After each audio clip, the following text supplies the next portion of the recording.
For years, this 50-acre stretch of downtown was just called the Gulch, and everybody figured it would stay dead forever. So today, I'm walking you through Atlanta's insane mega projects that are gonna change areas like this. I'll get into the ones that shift where you should buy, where prices are headed, and which parts of town are about to feel totally different. I'm Gonzalez, and I've been selling in town Atlanta for 28 years, closed over 500 homes. So I'm telling you, I've never seen this many game changers all at once. Let's get to it. Centennial Yards. Think about standing at Mercedes-Benz Stadium looking out at what used to be a sunken mess of old rail lines and parking. This used to be 50 acres of dead space right in the middle of everything, and for years, people figured it'd stay that way. But that's changing fast. Centennial Yards is now a $5 billion mixed-use project, and they're building it like a little city inside the city. And I mean office space, hotel rooms, shops, entertainment, and a growing base of homes all sitting on top of what used to be nothing. And the housing part is coming together right now. They've got hundreds of homes built or on the way, and the whole thing should hit around 1,000 homes across all 50 acres. There's a next tower planned too, plus more than a dozen shops. Now, the part I love about it is this. The folks behind it talk about solving what they call the Tuesday afternoon problem, which just means making sure the place feels alive on a normal weekday, not only when there's a game or a concert. That's the difference between a real neighborhood and an event zone. And keep that in mind, because when we get to the historic core project later, you'll see that same idea show up in a whole different way. But moving on. They broke ground in 2024 and they wanted a big chunk ready for the 2026 FIFA World Cup. But the full thing runs way past that, with some office pieces paused for now. So when a piece of downtown people wrote off starts filling up with folks living there, it changes how the whole core feels. And the next project takes that idea even further, because it's not about filling empty space at all. The Stitch. Everything I just told you about Centennial Yards is about filling in what was empty, but this next one does the opposite. It fixes something that got broken on purpose. Way back when they built the downtown connector, the highway split downtown Atlanta right in half. The Stitch is the plan to undo that. They want to cap about 3/4 of a mile of I-75 and I-85 with a new platform and build 17 acres of park space right on top of it. And what that platform does is reconnect downtown with Midtown, Old Fourth Ward, English Avenue, and Vine City, neighborhoods that got cut off from each other for a couple of generations. Now, this will happen in phases. Phase 1 by itself is a new 450-foot bridge between the Peachtree Street and Cortlandt Street bridges, plus some street and sidewalk work.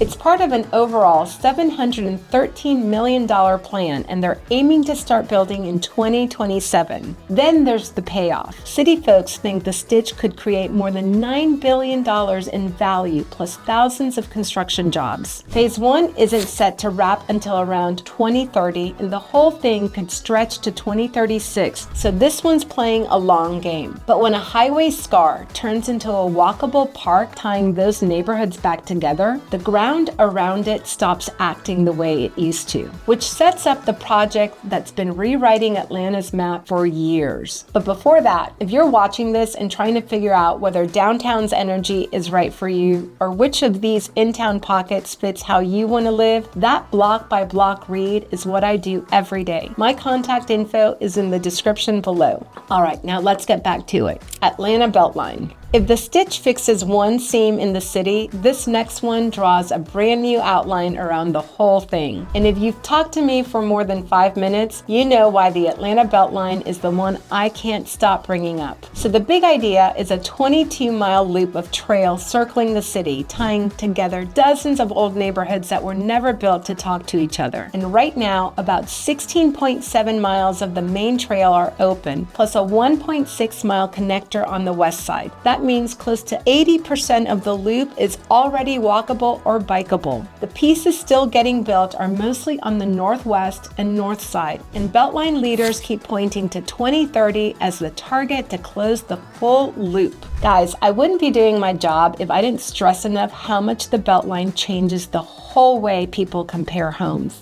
Hold on to that because the last project on this list sits right on the trail and shows you how this plays out on the ground. But just so you have an idea, a home, a condo, a shop near a finished trail piece acts totally different in the market than the same kind of place a mile away from an unfinished trail. I mean, same square footage, similar price point, way different demand. So when you're shopping near the Beltline, you're really shopping the trail's status, which is why I tell every buyer the same thing. Near the Beltline, you're not buying a spot so much as buying where the map is headed next. And that same instinct, reusing what a neighborhood already has, is what drives the next project downtown. South Downtown. Remember that Tuesday afternoon idea from Centennial Yards? Building a place that feels alive on a normal weekday? Here's that same idea, except instead of new towers, it's happening inside some of the oldest buildings in the city. South Downtown is a group of 56 buildings spread across 16 acres in Atlanta's historic center. And Central Atlanta Progress lists it as under construction, wrapping its first phase later this year. Instead of clearing land, they're breathing new life into buildings that sat empty or barely used for years. And that first phase is about $140 million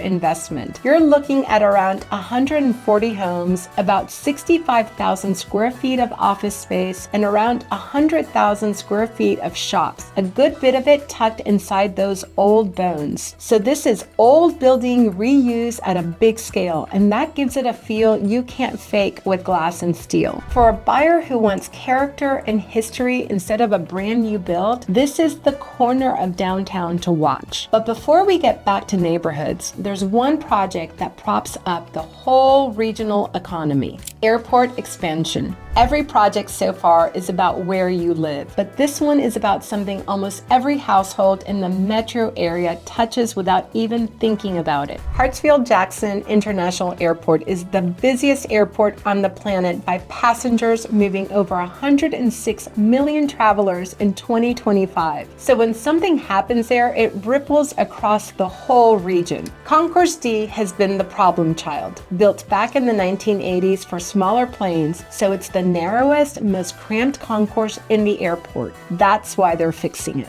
This is a $1.4 billion job that widens the concourse from about 60 feet to nearly 99 feet. So you're pushing it out almost 40 feet while adding nearly 300 feet of length, taller ceilings, and bigger gate areas. And the cool part is how they're doing it. Crews have been building sections off-site and floating them into place to speed things up while keeping the airport running. New gates started opening in mid-2026, and the full thing wraps around 2029. So why bring an airport into a real estate talk? Guys, it's one of Georgia's largest employers, and when one of the city's biggest economic engines gets stronger, that shows up in jobs, tourism, and housing demand across every neighborhood we've talked about. Which brings us right back to the trail and the one site I told you to wait for: Murphy Crossing. Remember how I said the Beltline decides which neighborhoods feel close to everything? Murphy Crossing is where you watch that happen in real time on the southwest side.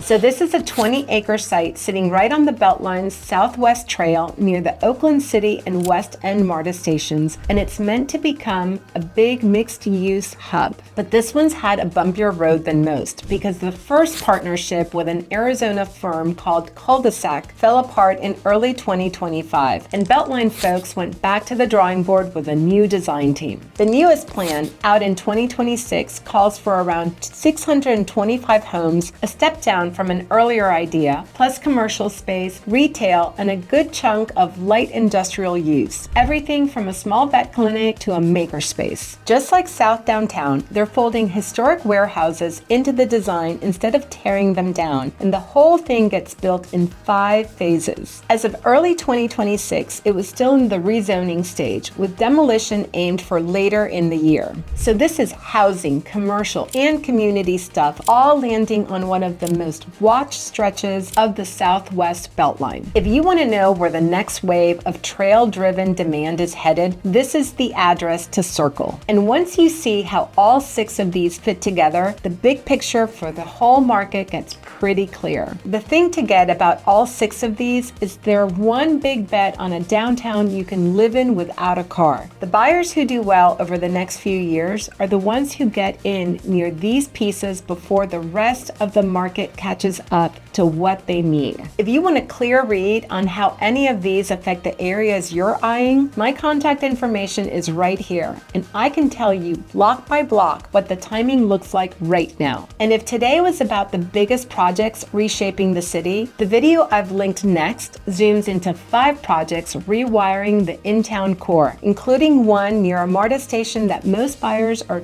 totally overlooking. Thanks for watching, and I'll see you in the next one.